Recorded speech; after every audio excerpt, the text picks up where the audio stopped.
Bien, buenas tardes. No sé si me pueden escuchar. Buenas Pero tardes. Soy Fabiola Palomino Rosas, docente de la Facultad de Medicina de la Universidad Ricardo Palma, de la rotación de infectología de la sede del Hospital de Policía.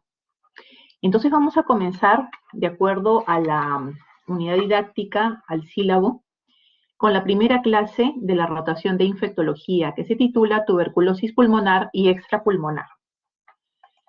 Es un tema que posiblemente lo hayan visto en otras rotaciones, en neumología o en su preclínica.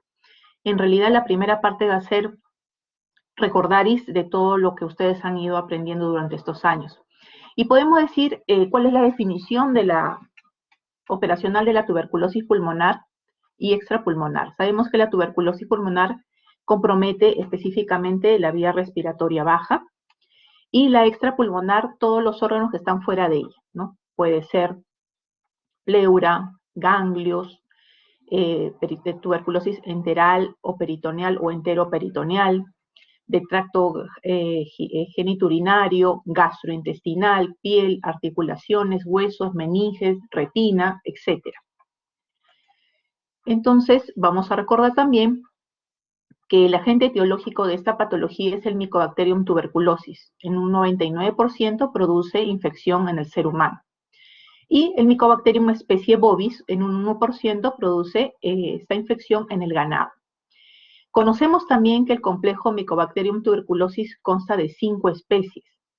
El Mycobacterium tuberculosis en sí que les venía hablando, el bovis, el ulcerans y el africanum, que es raro en América, más frecuentes en África, y el microti, que así como el bovis, se produce en animales. Recordamos también al doctor Roberto Koch, y las coloraciones que desarrolló para poder ver al microscopio este bacilo ácido alcohol resistente. Como les comentaba, el bacilo de Koch o bacilo ácido alcohol resistente o BK, que con la coloración de Sil-Nielsen bajo el microscopio podemos verlo de color fucsia, tiene la característica de que es una bacteria curva o a veces recta, intracelular obligada, aerobia estricta e inmóvil. Su pared es rica en lípidos y se suelen formar en bastoncillos de una medida de 0.5 o 0. Por 0.3 micras. Generalmente es resistente a la decoloración con alcohol y ácido y de crecimiento muy lento. Por ejemplo, en los cultivos de Lowenstein-Jensen o de Middelbrock, su crecimiento es hasta 30 días, 35 días aproximadamente, ¿no? Resiste la desecación, es insensible a algunos detergentes catiónicos, no resiste el calor ni la radiación ultravioleta. Esas son las características de este Mycobacterium, de esta especie de Mycobacterium. Con respecto a la epidemiología, ¿qué podemos decir a nivel mundial? Para el año 2019, alrededor de 1.5 millones de personas murieron por tuberculosis. Dentro de ellos, un cuarto de ellos o 250.000 personas aproximadamente, fueron aquellos pacientes que tuvieron coinfección TBC-VIH. También pudimos determinar, o se pudo determinar que 10 millones de personas enfermaron por TBC, y de ellos el 1%, o sea, 1.1 millones, fueron niños. Entonces se llegó a la conclusión de que cada día aproximadamente se pierden vidas o mueren 4.100 personas por TBC y 27.000 o 28.000 personas enferman por tuberculosis a nivel mundial. A nivel de Perú, ¿qué podemos decir? Y estas son imágenes de lo que era antes la Dirección General de Epidemiología, ahora es la CDC de Perú, en donde ustedes pueden ingresar a su página web, que es de dominio público, y nos muestran una serie de gráficos interesantes ahora para la clase, para que ustedes puedan ver el impacto que tiene y la evolución histórica que tiene esta enfermedad, esta infección en las personas que vivimos aquí en el Perú. Ustedes pueden ver en esta gráfica la evolución histórica de la tasa de morbilidad e incidencia de tuberculosis desde el año 2016. Vamos a poner esta manito acá. Desde el año 2016 hacia el 2019. Y eso es lo que está hasta el momento colgado en la página web de la CDC de Perú. asumimos que por la pandemia del COVID-19 han habido ciertas inconvenientes en actualizar los cuadros, pero seguro que en estos meses tendremos la actualización a la semana epidemiológica correspondiente del 2021. Entonces, como ustedes pueden ver, en color azul vemos la tasa de morbilidad, ¿no? Que ha ido bueno, se ha mantenido estable, se puede decir, la tasa de incidencia y la tasa de incidencia con frotis positivo, ¿no? Sabemos que para hacer diagnóstico de TBC lo que requiere y lo que dice también la norma técnica es visualizar por cualquiera de los métodos de diagnóstico el BK, pero no siempre vamos a lograr eso. Entonces, muchas veces hacemos el diagnóstico de TBC de forma clínica, más no bacteriológica, ¿no? O bajo sospecha clínica. Bien, este cuadro con respecto a la epidemiología en el Perú está hablando de porcentaje de coinfección, TBC y VIH, ¿no? Y también vemos la evolución histórica del 2016 hasta el 2019, donde ha habido un ascenso, ¿no? De 4.8 en porcentaje al 6%. También en el siguiente cuadro tenemos porcentaje de comorbilidad TBC, diabetes mellitus, ¿no? Otra enfermedad que inmunosuprime, sobre todo si es que el paciente no está bien controlado, no controla su hemoglobina glicosilada, no toma a tiempo sus medicamentos antidiabéticos orales o insulina. Entonces, podemos ver también esta comorbilidad TBC, diabetes, que ha ido en ascenso desde el año 2016 hacia el 2019, de acuerdo a esta imagen. Y con respecto a los trabajadores de salud, ¿qué pasa con todos nosotros que de alguna u otra manera tenemos contacto con los pacientes y estamos, bueno, antes de la pandemia estábamos mucho más cerca en los hospitales que ahora? Desde el 2016 al 2019 una tendencia al ascenso. Muchas personas, trabajadores de salud, han presentado TBC, ya sea pulmonar o extrapulmonar, en sus centros de labores, ¿no? Ahora, este cuadro es muy importante con respecto al éxito en el tratamiento versus el abandono, ¿no?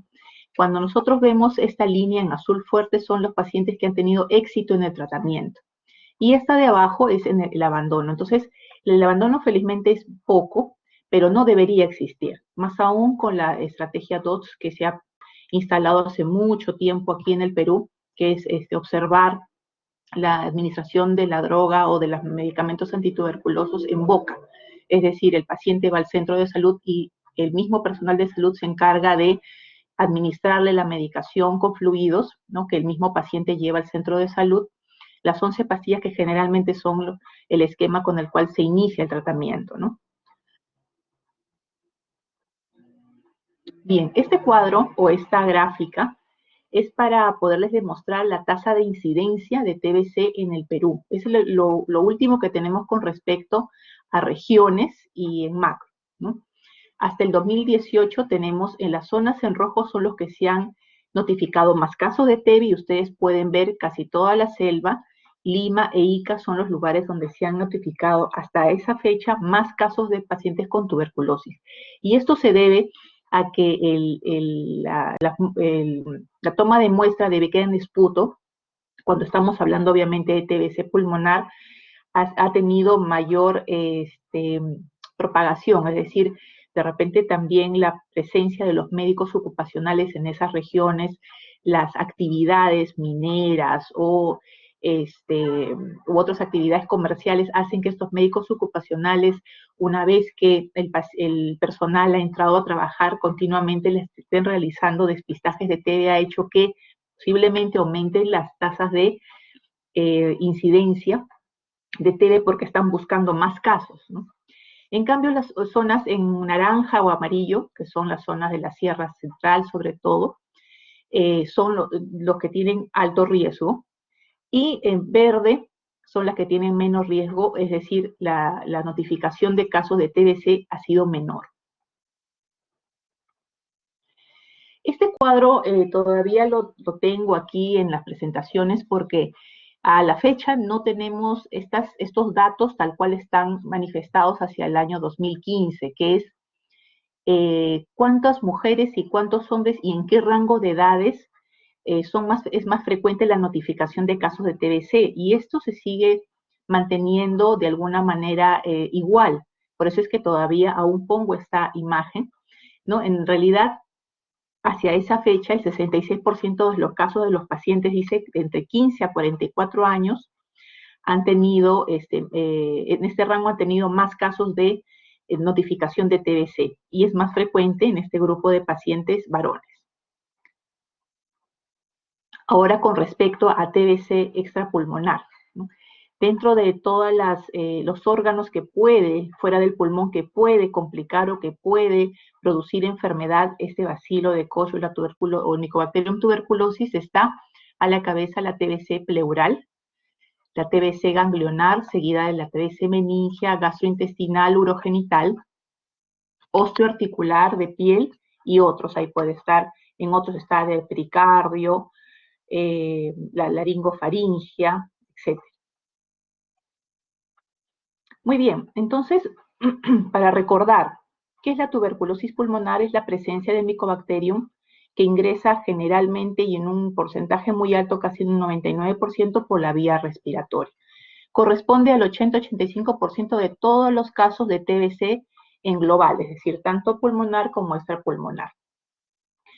También se ha determinado, y ustedes ya conocen seguro, que los pacientes con tuberculosis MDR y XMDR generalmente se encuentran en pacientes con mala adherencia al tratamiento, es decir, que no toman la medicación que se les indica o que toman dosis muy bajas de las mismas. Como ya les informé al inicio, la vía de ingreso es respiratoria a través de las gotitas que están infectadas con este Mycobacterium, ¿no? Gotitas de Fluge, que es el bacilo de Koch, ¿no? Por ejemplo, una persona infectada con TBC, al momento de hablar, estornudar, de toser, va a eliminar gotitas de saliva que están infectadas, obviamente, con el bacilo de Koch, y los van a eliminar al aire. Las gotitas estas, algunas, si es que hay una mala ventilación o si pesan muy poco, tienden a flotar un tiempo en el aire. Si este ambiente donde el paciente ha expectorado o ha tosido o estornudado no está bien ventilado, entonces otras personas que llegan al mismo ambiente donde están flotando aún estas gotitas, o por continuidad o hacinamiento del mismo ambiente, hacen que las otras personas puedan respirar, ¿no? En el momento de la inspiración ingresa estas gotitas pequeñísimas a la vía respiratoria de estos pacientes. Una vez que el bacilo ingresa a la vía respiratoria alta, luego a la vía respiratoria baja, suelen multiplicarse en el alveolo, ¿no? Y puede producir luego una diseminación sanguínea hacia otros órganos correspondiendo a lo que es la tuberculosis extrapulmonar. Eso es a grandes rasgos lo que puede ocurrir. ¿Qué signos y síntomas puede tener un paciente con TBC pulmonar o tuberculosis pulmonar? Generalmente, y ustedes han escuchado muchas veces que el paciente suele tener tos seca o con expectoración muy escasa por más de 15 días, por más de un mes, 2 meses.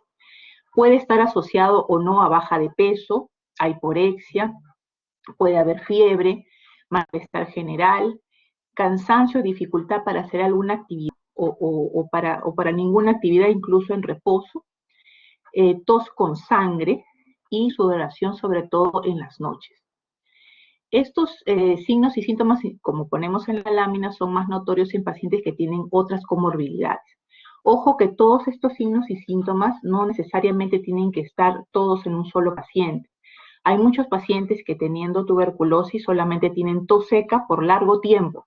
Y como solo tienen tos seca, le atribuyen esa molestia a una rinitis, al cambio de estación, y etcétera, y no acuden a un centro de salud o no hacen la consulta respectiva porque piensan que es un signo o síntoma que no perjudica su actividad diaria y pueden seguir haciendo sus actividades. Hay otras personas u otros pacientes que son alérgicos por su mismo estado inmunitario, ya sea por el uso de corticoides, tratamiento inmunosupresor, suelen tener muy pocos síntomas, tienen síntomas muy leves, que tampoco llega a que el paciente acuda o pueda llamar a una asistencia o a un médico o pueda hacer la consulta respectiva. Bien, entonces, una vez que nosotros tenemos clínicamente la sospecha de un paciente con probable tuberculosis pulmonar, es muy importante la parte epidemiológica. La pregunta es, desde cuándo tiene esos síntomas y si hay otro familiar con los mismos síntomas y qué diagnóstico posiblemente le han dado a este familiar. Recuerden que muchas veces los casos de tuberculosis pulmonar en lugares donde el paciente vive hacinado o duerme con otras personas que están tosiendo igual que ellos, puede ser una de las causas de la tuberculosis pulmonar.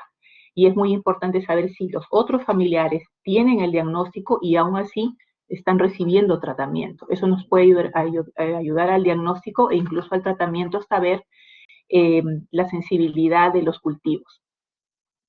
Pero siguiendo con nuestra evaluación del paciente, los signos y síntomas nos hacen pensar posiblemente que sea tuberculosis. ¿Cuál es el siguiente paso? El siguiente paso es demostrar que esas molestias que tiene el paciente, que esa tos seca o con expectoración escasa, que la baja de peso, que la diaforesis por las noches o por las tardes se debe a TBC, es decir, nos combina a buscar bacilo de Koch o el Mycobacterium. ¿Cómo lo buscamos? ¿A través de qué exámenes lo podemos buscar y lo podemos encontrar posiblemente? Uno de los exámenes es el BK en esputo, ¿no? En el que estamos hablando específicamente de TBC pulmonar, o la coloración de Sil-Nielsen o la coloración bacilo ácido alcohol resistente. Otra forma de poder incluso saber la especie de este bacilo, de este Mycobacterium, es una vez que hemos visto positivo en el esputo, llevarlo a cultivos. Por ejemplo, el Lowenstein-Jensen que ya les había comentado al inicio. Otra forma de determinar si en ese tejido o en ese fluido que hemos tomado del paciente enfermo podemos encontrar BK es a través del PCR, de la reacción en cadena de polimerasa para BK en el caso de pulmón en el esputo, ¿no? Otros métodos para incluso saber si es que hay resistencia o multidrogoresistencia, o sea, el núcleo, rifampicina, isoniazida, son los procedimientos llamados MOTS y GRIES, ¿no? En la secreción bronquial o en esputo. Y el GeneXpert incluso nos puede, además de decirnos que está el Mycobacterium, darnos la especie del Mycobacterium que está presente en el paciente. Otra forma para apoyo al diagnóstico, una vez que ya tenemos una sospecha clínica y de repente tenemos un BK positivo, es apoyo diagnóstico a través de imágenes. Podemos hacer una radiografía, una tomografía o resonancia y indirectamente poder ver lesiones que pudieran haber causado este bacilo, ¿no? Ahí en la primera foto tenemos al foco de Bone, que viene a ser el tejido granulomatoso que está formando en el parénquima pulmonar ese bacilo, los nódulos de Simmons, que son las calcificaciones. El foco de Bone viene a ser el granuloma más la linfangitis, o sea, la inflamación de los vasos linfáticos en esa zona. La calcificación de estos ganglios, ya nosotros le llamamos nódulos de Simmons, que eso seguro ya ustedes lo han hecho en radiología. Y el complejo de arranque viene a ser la suma de esto, ¿no? De la presencia del tejido granulomatoso, la calcificación en zonas específicas, en este caso pariliar izquierda, como dice la imagen. Ahora, a nivel radiológico, ya sea por radiología convencional, por tomografía o por resonancia, la tuberculosis tiene varios patrones radiológicos, no es solo uno. Podemos encontrar, como en la foto de su izquierda, un infiltrado parenquimal, mire, difuso, a predominio del pulmón izquierdo, del pulmón derecho. Podemos encontrar cavernas, ¿no? Orificios, ¿no? Ausencia de tejido en esa zona con un engrosamiento alrededor del mismo que incluso si es que el paciente hace mucho esfuerzo o tose con fuerza puede producir hemoptisis masiva o una fístula broncopleural, por ejemplo, ¿no? Otro patrón de radiológico que podemos encontrar pues, es el patrón miliar, ¿no? Pequeños lesiones puntiformes en ambos pulmones, ¿no? Diseminado en todos los campos pulmonares. También podemos encontrar bronquiectasias o la combinación de todos estos patrones radiológicos. Lo que quiero decir como resumen es que radiológicamente la tuberculosis no tiene un solo patrón radiológico, puede tener varios, ¿no? Dependiendo del estado del avance o de la gravedad del mismo a nivel pulmonar. Podemos también tener secuelas. Ustedes seguro ya han visto pacientes con secuelas como bronquiectasias crónicas, paquipleuritis, que viene a ser el engrosamiento de la pleura por la inflamación continua que ha tenido tanto el pulmón como la pleura adyacente al foco granulomatoso por TB. Deformidad del tórax, sobre todo cuando hay lobectomías o neumonectomías, el paciente deforma su tórax e incluso la columna pierde el eje vertical, ¿no? Fístulas broncopleurales, empiemas crónicos, entre otros. Entonces, todos estos son secuelas de la misma patología. La transmisión, como les había comentado, es en gran parte por vía, un alto porcentaje o altísimo porcentaje por vía aérea. Una persona con tuberculosis activa contagia, como les había comentado, al toser, estornudar, hablar, en este caso cantar o gritar. Si tienes el bacilo de Koch en los pulmones, al momento de hacer cualquiera de estas actividades, las elimina, contaminando las gotitas que está emanando en el momento que hace esas actividades, y estas gotitas suelen medir de 1 a 5 micras, espacio suficiente para que el bacilo esté dentro de las mismas. Estas gotitas se mantienen suspendidas porque muchas de ellas pesan muy poco, y la persona que está ingresando a ese ambiente, como les había señalado, sin ventilación, hacinado, de repente ingresa y comienza a inhalar ese mismo ambiente que ya está con las gotitas suspendidas, ¿no? en el aire, y viene la infección. Ahora, no todo el que se expone a un paciente con TBC pulmonar se infecta con Mycobacterium tuberculosis. Aquí es muy importante es el ambiente donde se encuentra el paciente. Por eso es que los ambientes donde están los pacientes con TBC en el hospital son ambientes ventilados, son ambientes con techos altos, o se pretende tener techos altos o ambientes amplios, que debe tener más de 1 metro de distancia entre cama y cama si es que las salas son comunes. De preferencia, ambientes a presión negativa, es decir, que haya un succionador de aire dentro de ese ambiente para que lo que esté eliminando el paciente, ya que tienen que estar con mascarilla obviamente, pero puede ser que alguno se retire la mascarilla y comience a toser o estornudar, ese ambiente se recambie continuamente el flujo de aire, ¿no? Y hay otros factores más que hacen que la persona que está ingresando a este ambiente donde hay otras personas con TB pueda contaminarse. Ahí vienen estas preguntas, ¿no? ¿Qué tan contagiosa es la TBC, ¿no? en las personas? Es decir, ¿cuánto bacilo hay en el aire? ¿Cuánto se ha eliminado en el aire para que otra persona que, entre comillas, está sana, ingresa al ambiente y puede contagiarse o infectarse, ¿no? Otra pregunta es, ¿en qué tipo de medio ambiente ocurrió la exposición? ¿Es un lugar donde todo está cerrado o es un lugar bien ventilado?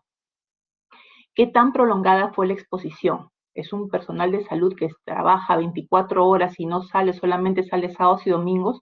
¿O es un personal que trabaja 6 horas, va a su casa y regresa, ¿no?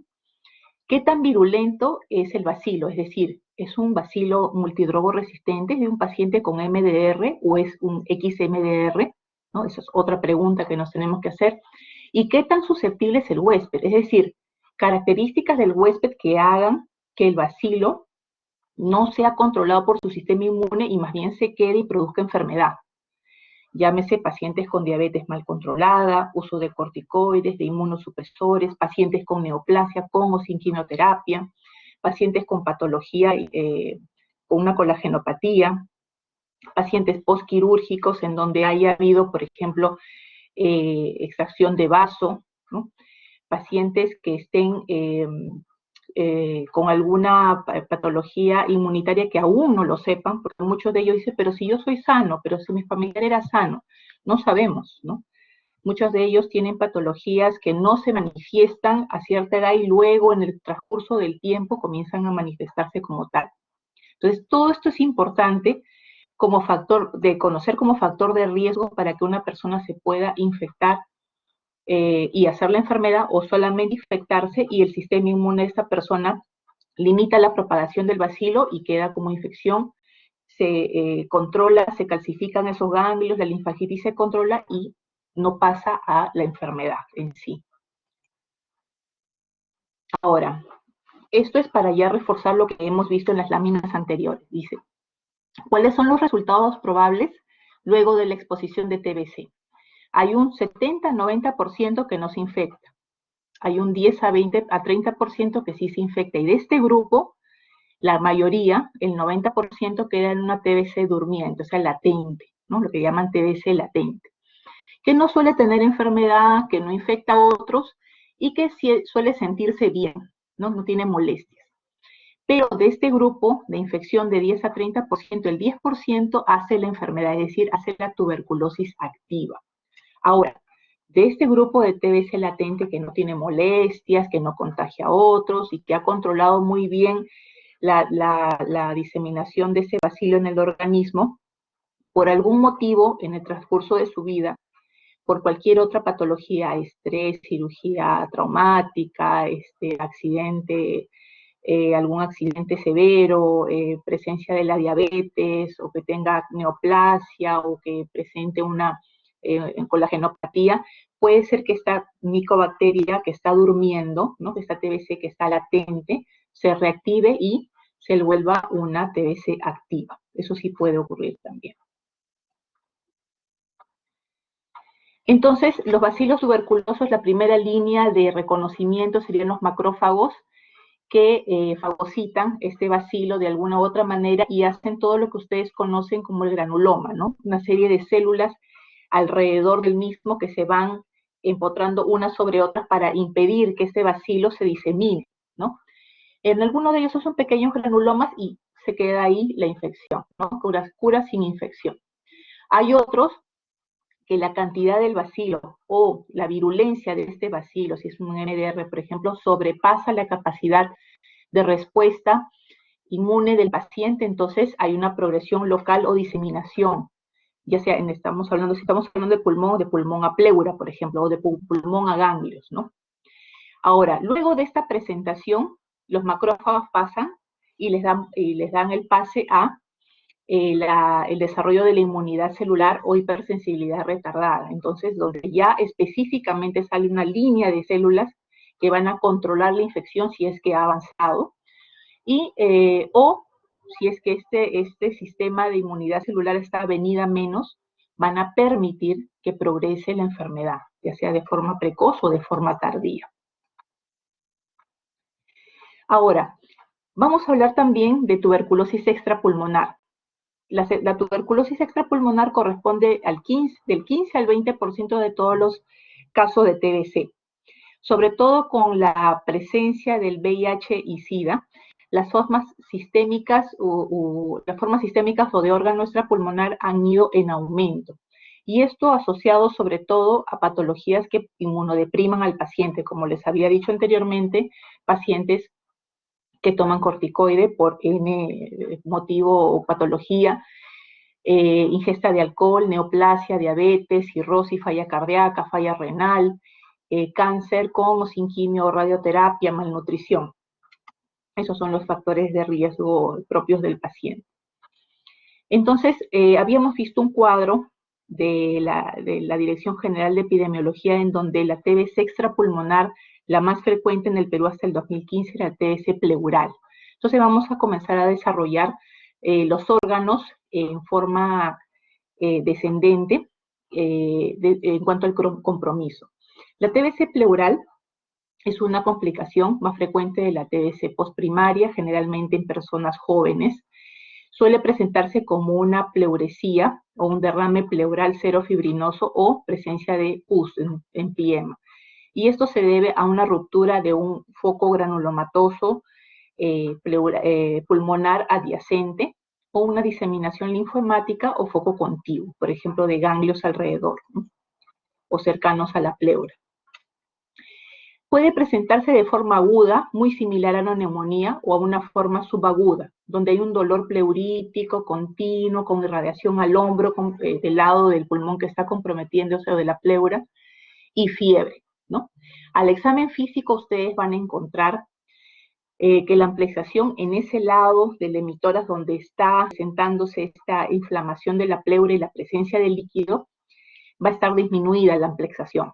Va a haber matidez, van a encontrar ustedes matidez, va a haber disminución o abolición de las vibraciones vocales y del murmullo vesicular, y si tienen suerte, en el momento que se despegan las dos pleuras, podrían encontrar soplo pleurítico.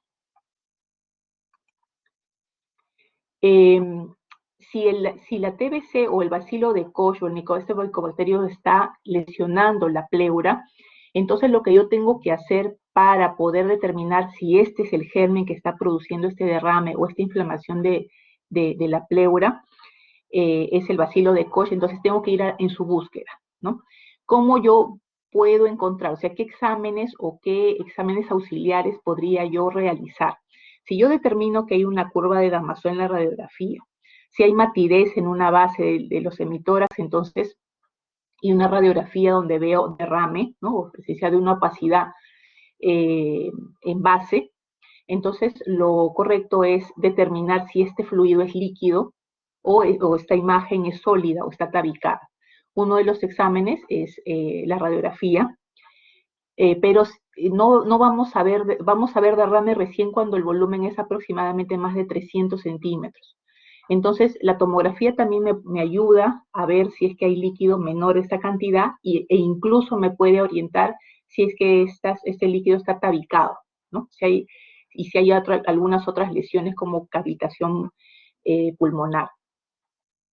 El PPD, como dice ahí, solamente sí es positivo, pero no me dice si es que es el causante de la enfermedad actual del paciente. Esto puede ser positivo, por ejemplo, por la presencia del recuerdo inmunitario de la vacuna de BCG cuando nos ponen al momento de nacer o a los días de nacer.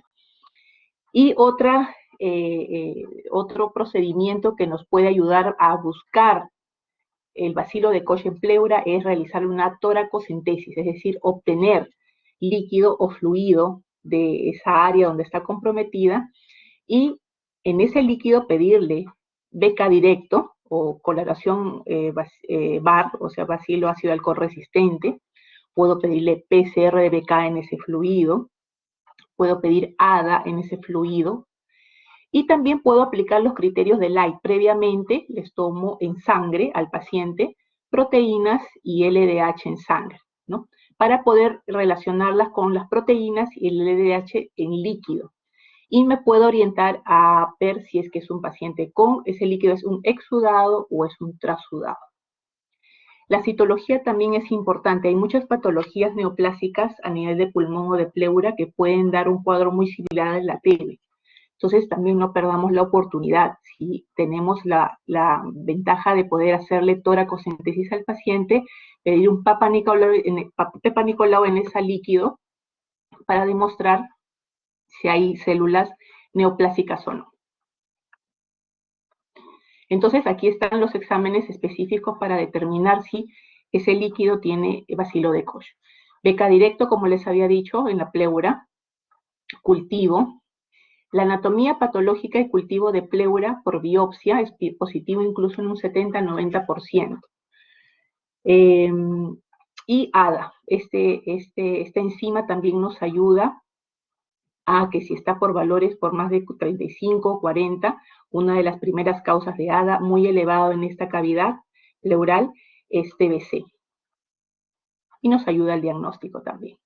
Entonces ustedes tienen ahí una imagen, una toracocentesis, extracción al vacío del líquido de un hemitórax.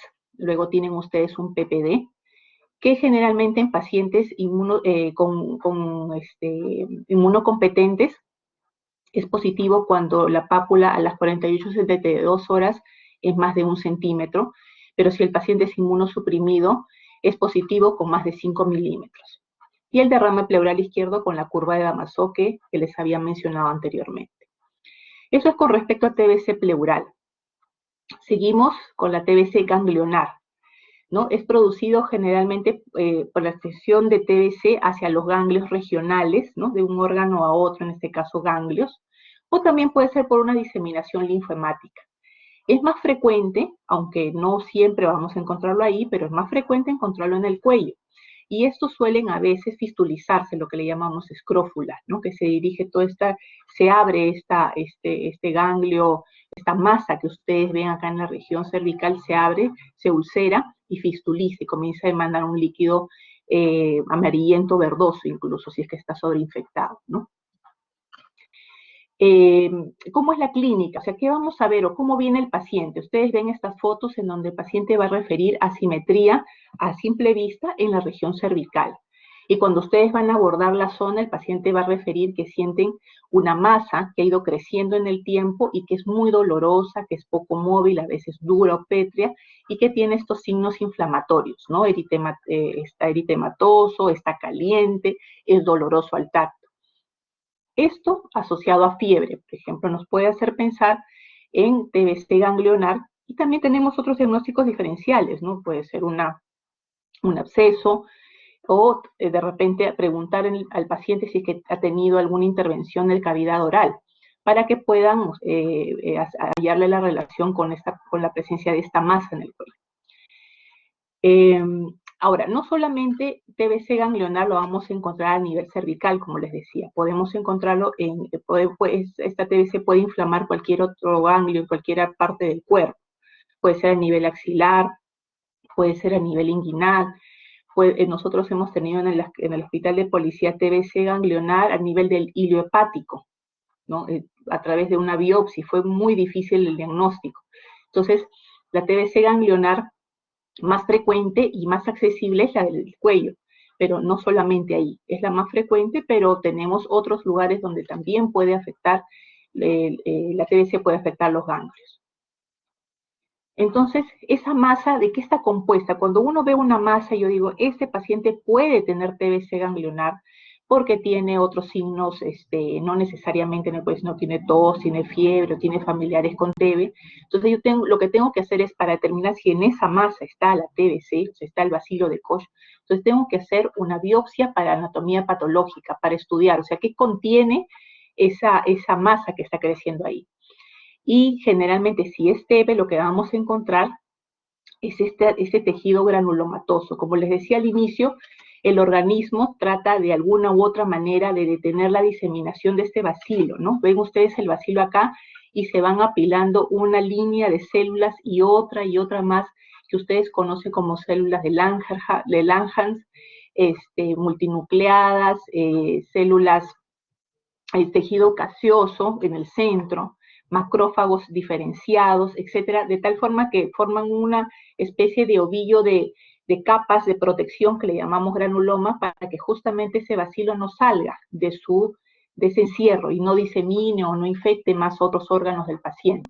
Entonces, ¿cómo puedo yo saber si el bacilo está en esa masa? A través de una biopsia, por incisión o por escisión. O sea, incisión es una pequeña parte de la masa, o por escisión es cuando ya retiro toda la masa, ¿no? En compañía del cirujano de cabeza y cuello, ya sea en sala de operaciones, por ejemplo, dependiendo de cuán adherido está a planos profundos en el cuello, y poder yo llevar este tejido a anatomía patológica para que le hagan las coloraciones y la búsqueda, o en cloruro a cultivo para determinar si es que en este tejido hay bacilo de Koch.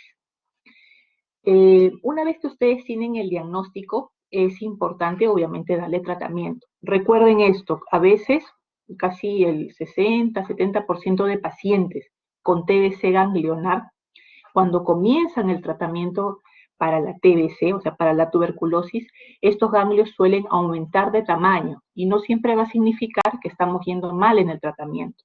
Muchas veces significa que como el bacilo está siendo controlado por los fármacos, al morir o las fracciones que se encuentran en el calcium comienza a inflamar más ese ganglio y tiende a aumentar de tamaño, para luego en el tercer o cuarto mes de tratamiento ir bajando de tamaño.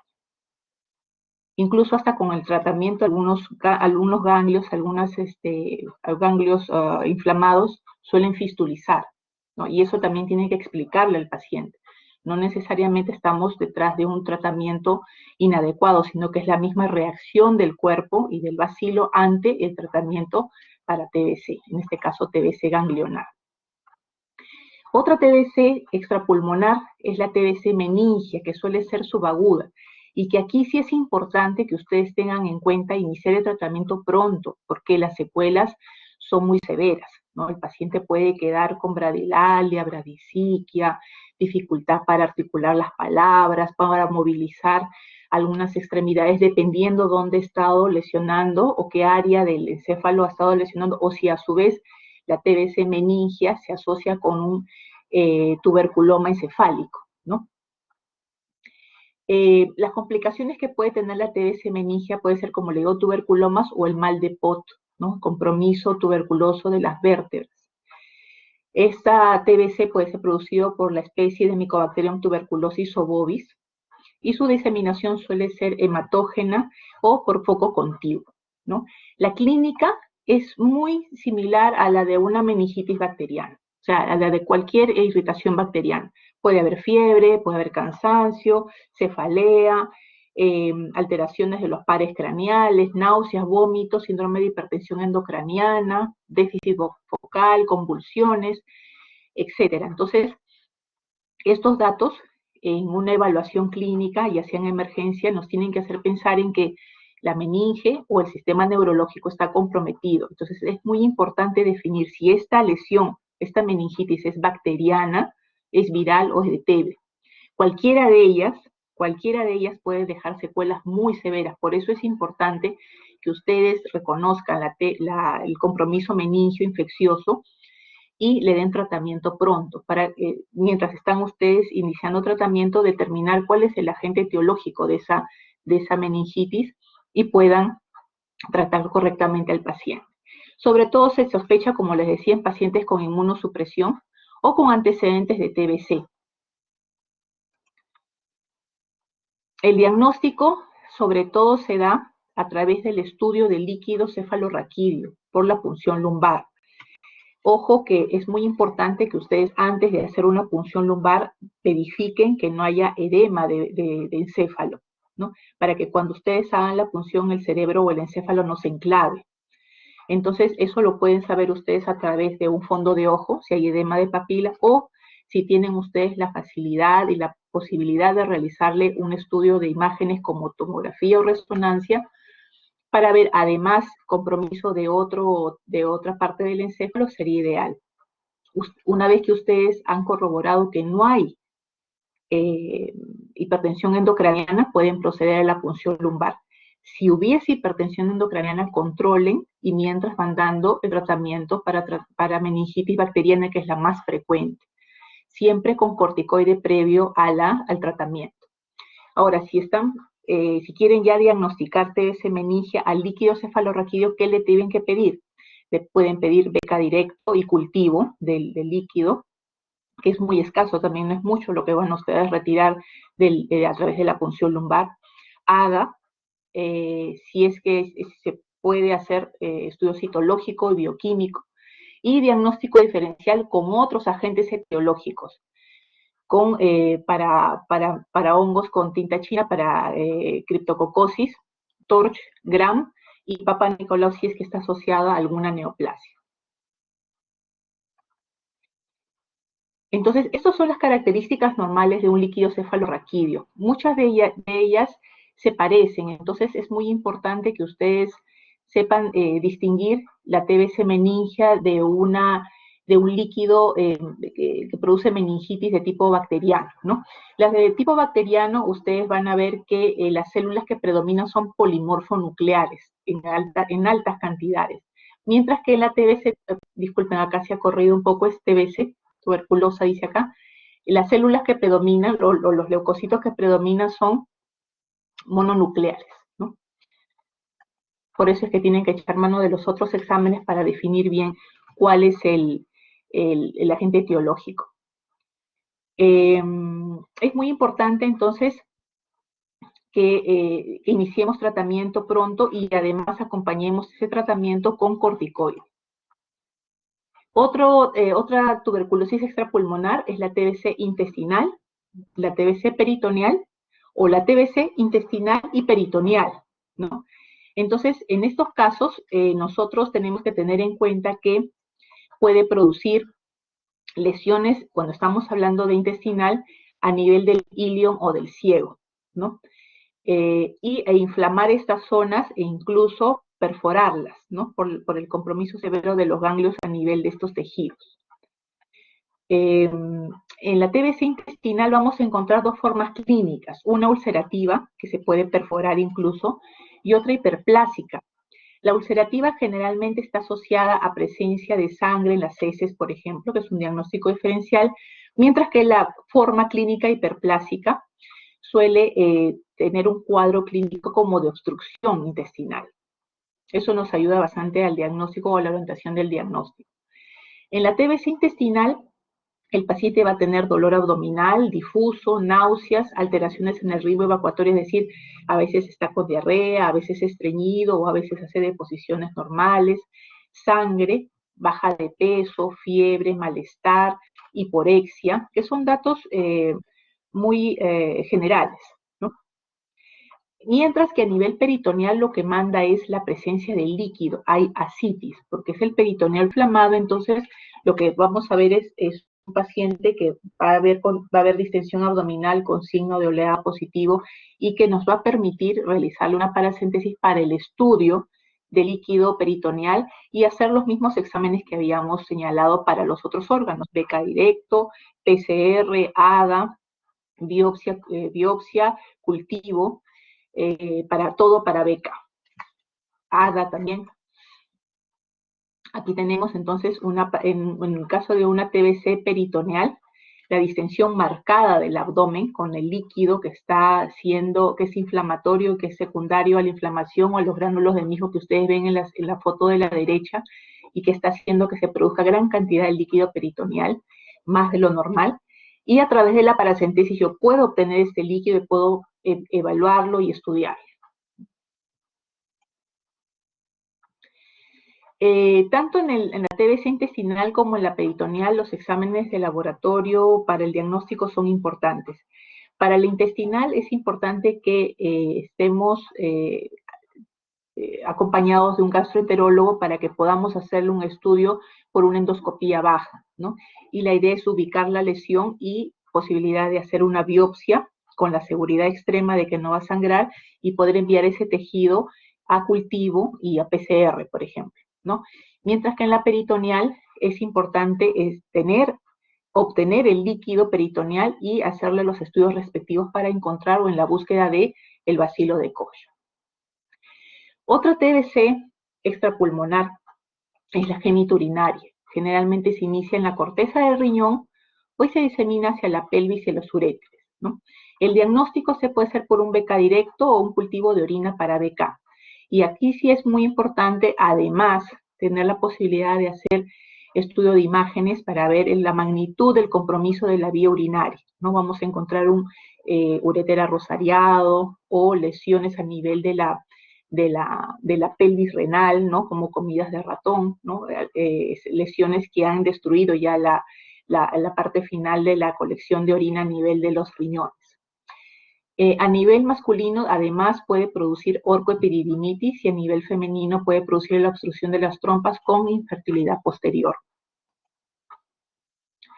Otra forma de tuberculosis extrapulmonar es la osteoarticular.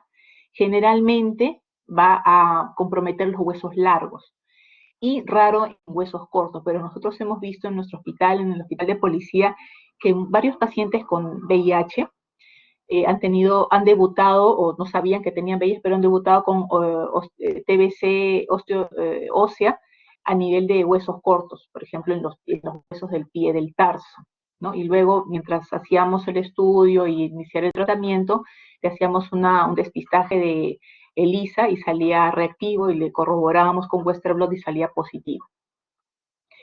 El compromiso que hay en columna vertebral, también llamado espondilitis tuberculosa, una de ellas lleva el nombre de Percival Pott, que es uno de los padres de la traumatología, que es el compromiso de la vértebra, del cuerpo vertebral por causa del bacilo de Koch, ¿no? Sobre todo las últimas vértebras dorsales y las iniciales de la lumbar.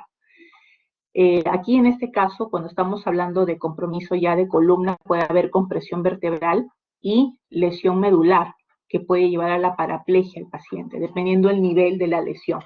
O también presentarse como abscesos fríos que pueden encontrarlos a nivel paravertebral y que pueden incluso drenar hacia la cavidad pélvica o hacer fístula hacia la parte externa, ¿no? Produciendo abscesos en glúteo, absceso en cadera.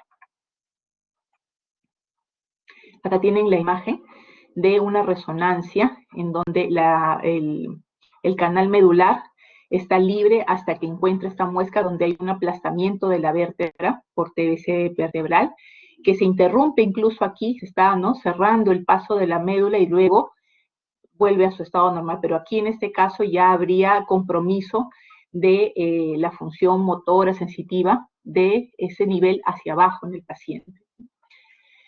Ahora, no solamente puede comprometer columna vertebral, les comenté, ni huesos cortos, también puede ser rodilla, cadera, es decir, cualquier articulación de nuestro cuerpo puede comprometer el bacilo de Koch y producir tuberculosis osteoarticular. Aquí es importante para llegar al diagnóstico tener la posibilidad de acceder, si es que se puede, si es que es accesible, a la toma de biopsia de hueso y llevarlo a cultivo y a PCR para BK, si es posible, ¿no? Si es que es posible. La TBC miliar es otra forma de TBC extrapulmonar. Es producido por una diseminación hematógena, ya sea puede ser pulmonar o extrapulmonar, primaria o postprimaria, es muy grave y se caracteriza por tener lesiones de granos de mijo, pequeñitas, micronodulares, diseminadas en toda la superficie del órgano, ¿no? Y esta puede tener una presentación clínica como la del foto.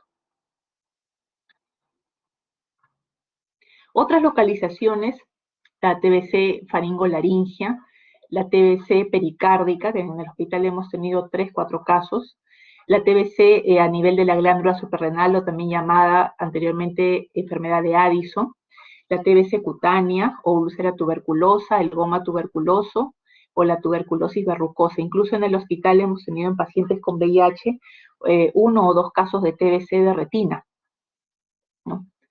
Entonces, la tuberculosis puede lesionar cualquier parte o cualquier tejido de nuestro cuerpo. Entonces, para definir bien y para concretar cómo llegamos al diagnóstico, primero tenemos que demostrar la presencia del bacilo de Koch a través de exámenes directos, como la coloración de Ziehl-Nielsen o de bacilo ácido alcohol resistente, o a través de los cultivos. Puede ser Lowestein-Jensen o Gawa. Si es multidrogo resistente, las pruebas de Gries o MOTS y el PCR, ya sean fluidos o líquidos. Ahora, si no logramos demostrar la presencia de BK en ese tejido, en ese fluido en el paciente, con los síntomas que me orientan a TB, entonces tengo que demostrar la presencia de granulomas, ¿no? La presencia de células de Lange multinucleadas en los tejidos, por ejemplo. Otra forma de reforzar mi diagnóstico en ausencia del encuentro de BK es la presencia del líquido de la enzima ADA en fluidos, ¿no? La elevación de este enzima. O también a través del procedimiento GeneScript MDR-RIF para descartar multidrogo resistencia, o Genotype, que además nos puede indicar la especie de Mycobacterium. Muchos de los pacientes que tienen BK positivo, ya sea en esputo o algún otro tejido fluido, en un porcentaje pequeño suelen no ir bien con el tratamiento, a pesar que son sensibles, sino que se trata muchas veces de Mycobacterium atípicas, como por ejemplo Mycobacterium avium complex o intracelulares. Entonces, a estas enfermedades con Mycobacterium atípica, los fármacos como etambutol, piracinamida, rifampicina e isoniazida no es el tratamiento adecuado, sino tenemos que usar otros fármacos. Por eso es importante que no solo nos quedemos con el BK positivo, sino que estemos seguros que ese Mycobacterium es tuberculosis, o sea, de la especie tuberculosis, o qué otra especie puede tener el paciente para nosotros dar el tratamiento adecuado. Diagnóstico por imágenes como resonancias, radiologías convencionales también nos ayudan a ver la magnitud de la lesión, pero recuerden, solo una imagen radiológica no da etiología. Ayuda al diagnóstico con otros exámenes de laboratorio, ¿no? Recuerden también que el PPD positivo no me dice que necesariamente la enfermedad es por tuberculosis en ese momento. No puede ser recuerdo inmunológico de vacuna BCG, por ejemplo.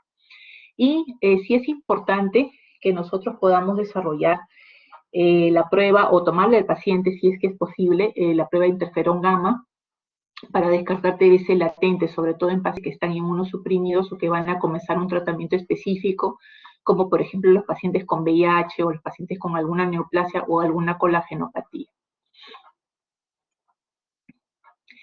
También recordarles lo siguiente, que cuando ustedes tomen muestras de tejido para descartar TB, sean bien claros en cuanto a en qué medio lo van a enviar a patología o al laboratorio y qué es lo que quieren de esa muestra. Por ejemplo, si ustedes quieren estudiar la anatomía patológica, o sea, ver granulomas en un tejido X, lo envían en formol. Si ustedes quieren cultivar ese tejido, o sea, que se cultive ese tejido y hacerle además reacción en cadena de polimerasa, no lo van a mandar en formol, sino lo mandan en cloruro de sodio, ¿no? Entonces, eso es importante también porque muchas veces puede llegar cultivo de BK y han metido ese tejido a formol. Llega al laboratorio y el laboratorio dice, ¿qué voy a cultivar si el formol ya inactivó todos los tejidos, incluso los gérmenes que pudieran haber estado en ese tejido?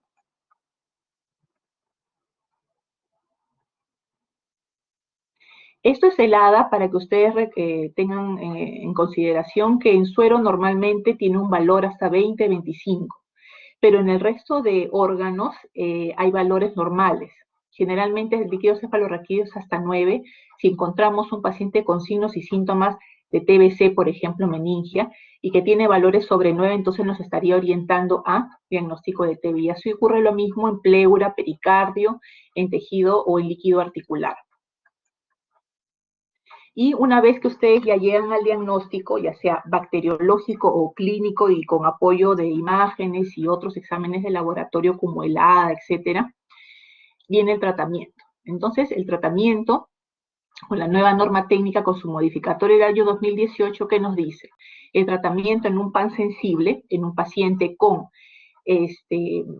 TBC pulmonar o extrapulmonar que no sea miliar, ni del sistema nervioso central, ni osteoarticular, el tratamiento dura 6 meses, ¿no? 2 meses con isoniazida, rifampicina, piracinamida y etambutol a las dosis que ustedes están viendo, y 4 meses con 2 drogas, 3 veces a la semana, ¿no? Isoniazida y rifampicina. Ahora, ¿qué pasa si el paciente tiene TBC extrapulmonar con compromiso miliar o del sistema nervioso central u osteoarticular? La primera fase se mantiene 2 meses. La fase que cambia es la segunda, ya no son 4 meses interdiario, sino son 10 meses de dosis diaria de isoniazida y rifampicina. Esa es la diferencia. Y el paciente con VIH, ¿no?, que tiene compromiso pulmonar o extrapulmonar que no sea del sistema nervioso central, ni miliar, ni osteoarticular, el tratamiento son 9 meses. 2 meses con la primera fase de isoniazida, rifampicina, piracinamida y etambutol, y la segunda fase es 7 meses, en total 9 meses. Y la segunda fase es diaria. Tanto en el extrapulmonar como en pacientes con VIH, la segunda fase es diaria. Los pacientes que tienen extrapulmonar que no sea sistema nervioso central, miliar, osteoarticular, su segunda fase es 3 veces a la semana. Ahora, una vez que nosotros determinamos que el paciente es pansensible, eso quiere decir que es sensible a todas las drogas que yo les voy a proporcionar de primera línea. Pero cuando el paciente tiene resultados de multidrogoresistencia, es decir, es resistente al núcleo de isoniazida, rifampicina, entonces nosotros tenemos que brindarle tratamiento para paciente multidrogoresistente. ¿Cómo le puedo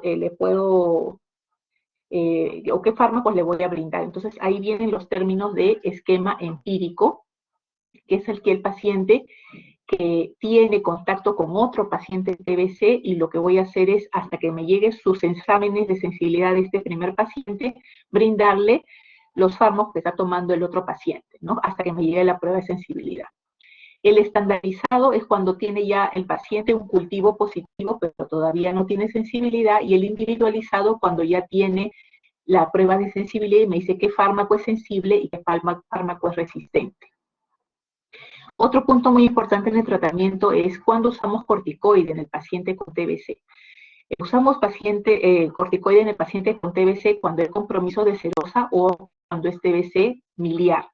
Podemos usar de 1.5 miligramos por kilo de prednisona o su conversión en dexa o hidrocortisona, dependiendo cómo está el paciente, si puede accesar la vía oral o la vía parenteral.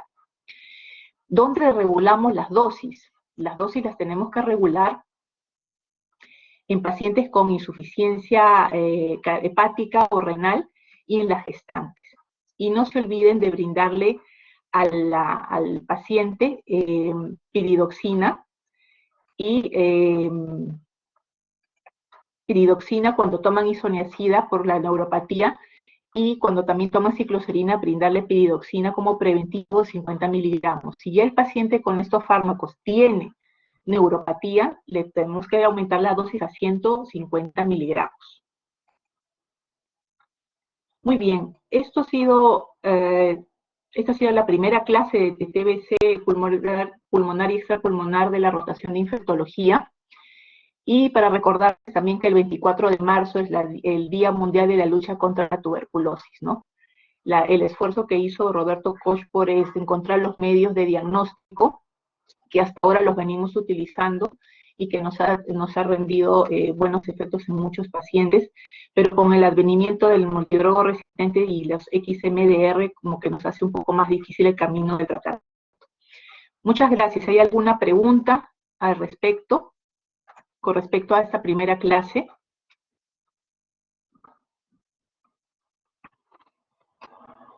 Sí me escuchan, ¿verdad? Creo que tengo mi señal. Sí, lo escuchamos. Muy bien. ¿Hay alguna pregunta, alguna duda? Recuerden bien el tratamiento. Pacientes con TBC pulmonar y extrapulmonar que no sea sistema nervioso central, osteoarticular, miliar o del sistema nervioso central es 6 meses. Los pacientes con VIH, 9 meses. Y los pacientes que tienen compromiso de sistema nervioso central, osteoarticular o miliar, ellos son 12 meses. Y los pacientes con multidrogo resistencia van de 18 a más meses de tratamiento. ¿Hay alguna duda, alguna pregunta al respecto para ya por finalizada la primera clase de la rotación de infectología?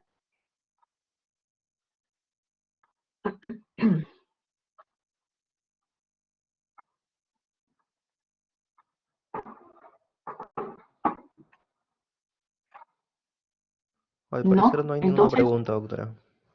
listo. Muy amables entonces por su atención y espero que hagan una revisión más detenida con la norma técnica. La norma técnica de TBC ha sido modificada en su tratamiento en el año 2018. Muchas gracias por su atención. Ya nos estamos viendo.